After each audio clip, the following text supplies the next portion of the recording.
Good morning. It is Sunday, Chof Ches, Shvat Tavshin Ayin Tes. We are in Teres Menachem, Sefer Mamarim Tavshin Yud Gimel. In the Mamar of Yud Beis Tammuz Tavshin Yud Gimel L'man Daas. We are on page Kuf Tzadik Daled. The Shiur is dedicated to the Refuah Shlema Okreva of Yirmiyahu ben Rus. And we are on page Kuf Tzadik Daled. We are 5 lines from the top at the full stop. To recap what we learned from the beginning of this Ois, from Ois Zayin, the Rebbe is in the order of addressing the 4 levels of Bashamayim Imal, Al Ha'oretz, Val Ha'oretz Mitachas, in the heavens and in the heavens above, or above the heavens, on the earth, and on the earth below, or below the earth, how in each of those realms, Havaya Hu Elikim, the giving force, denoted in Shem Havaya Yud Kivovke, and the withholding force, denoted in Shem Elikim, God's name Havaya and God's name Elikim, respectively. Havaya Hu Elikim, they are one. They're not separate, but they're one. So the Rebbe is explaining that on all the different levels. Shamayim being Atzilus, the world of emanation. Shamayim Imal is the realms beyond the world of emanation. Oretz being Biyah, B'ri Yitzir Asiyah, the realms of creation, formation, and action. And Al Oretz Mitachas, below the earth, a reference to Klippa. Those aspects that oppose to godliness and to Kedusha. That's what the Rebbe is addressing in chapter 7, Ois Zayin, how in Al Ha'oretz Mitachas, in the levels below Oretz, meaning Klippa and Sitra Achra, that's the shell and the opposite of Kedusha, that which blocks, covers Elokus, godliness, even there, Havaya Hu Elikim. The giving force and the withholding force are one. What did the Rebbe explain? The Rebbe explained that everything comes from godliness, including what? Klippa, that which conceals ungodliness, is also animated and created and animated by godliness. We know that nature, generally referenced by Al Ha'oretz, included in Al Ha'oretz, is nature, which is either neutral or godly, but in a natural way, is related to Shem Elikim, God's name Elikim, because Hashem's name Elikim is the numerical value of the word Hateva, Hateva meaning the nature. The Rebbe went on to say, though, that if you break down Shem Elikim even further, Hashem's name Elikim is made up of 2 words, Eile, Yam, the first 3 letters, and the latter 2 letters. And the Rebbe quoted from Sefer Yetzirah. The Rebbe quoted from Sefer Yetzirah from the book of Formation, in the letter that I referenced in the last year, that the Sefer Yetzirah says, Shtei avonim boines shtei batim, 2 letters give you 2 combinations. Aleph Beis gives you the combination of Av, Aleph Beis, or Boy, Beis Aleph. So Shem Elikim, being that it has 5 letters, gives you 120 combinations.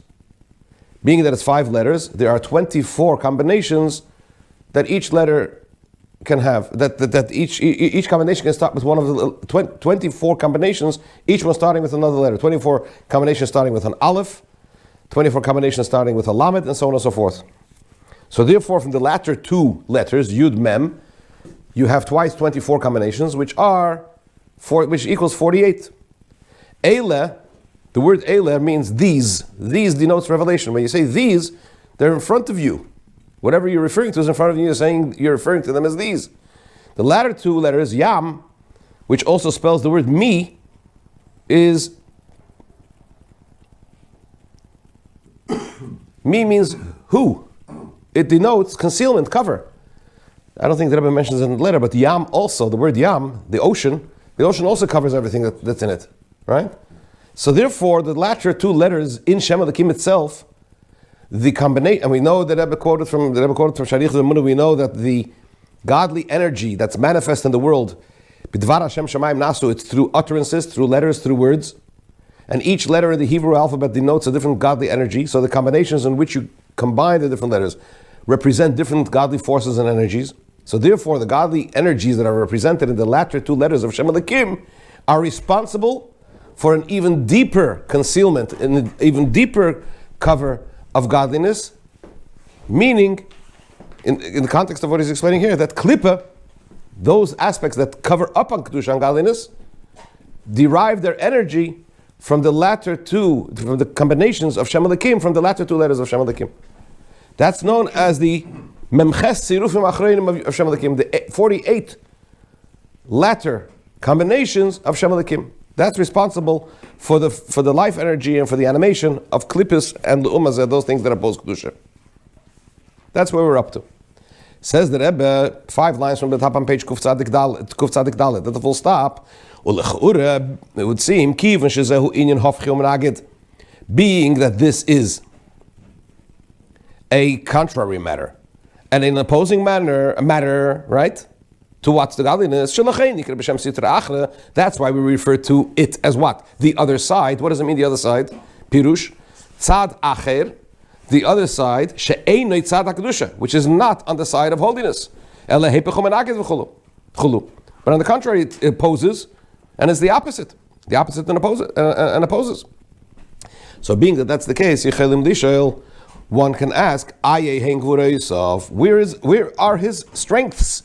That's a quote from the Gemara that we learned in the beginning of the Ois, where if you remember, Yirmiyahu and Daniel respectively took out different words from the Tefillah, from Akela Godel Gibber Va'Neira, right?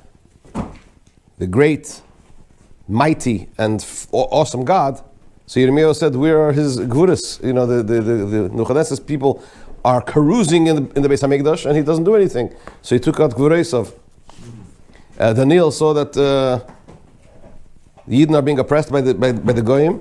So he said, where's his gvura? Where's his nereis of gvuresav? Anyway, they took it out. The Anshe Knesset Sagdel came and brought it back. So anyway, so because of the fact that Klippa has the ability to oppose Kedusha, to cover Kedusha, one can ask, where is Hashem's strength?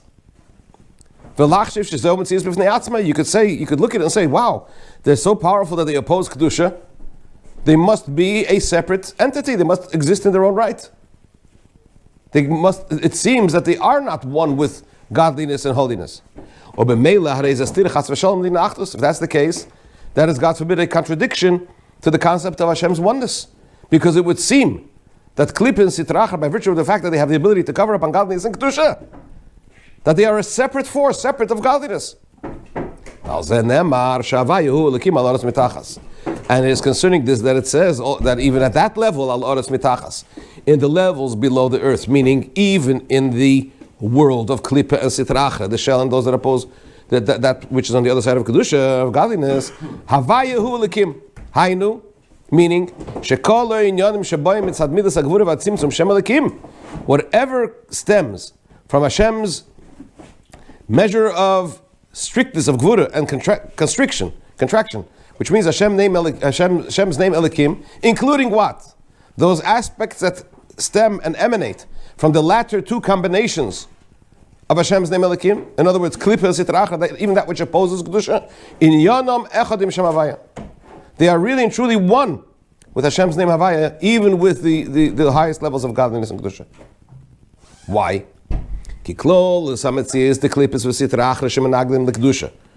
Because generally the presence and the existence of klippus and sitrach are those that oppose to holiness, which in the terminology of the Gemara and the Talmud that we brought earlier is nochrim meraktim beicholi, Gentiles carousing in his temple. In other words, those elements that oppose to godliness. How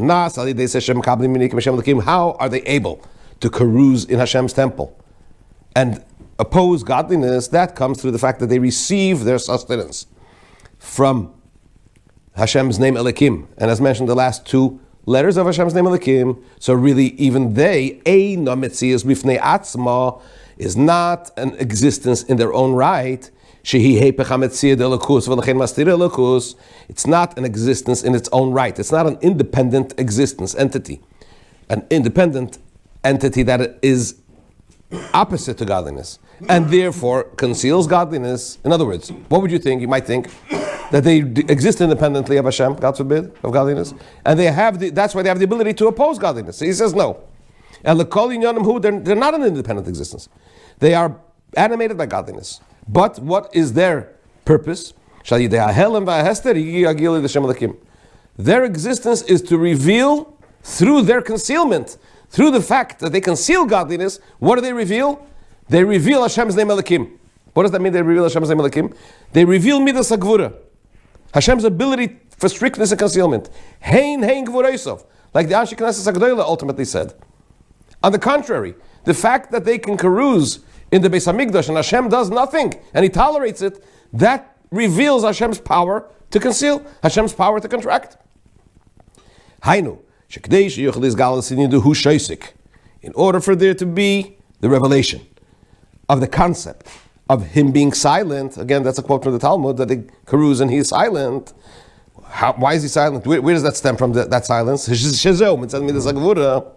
This emanates from the measure of Gvura of strictness, Shem Elokim, Hashem's ability to conceal. Because so far as Shem Havai is concerned, the giving and revealing force is concerned, what should have happened?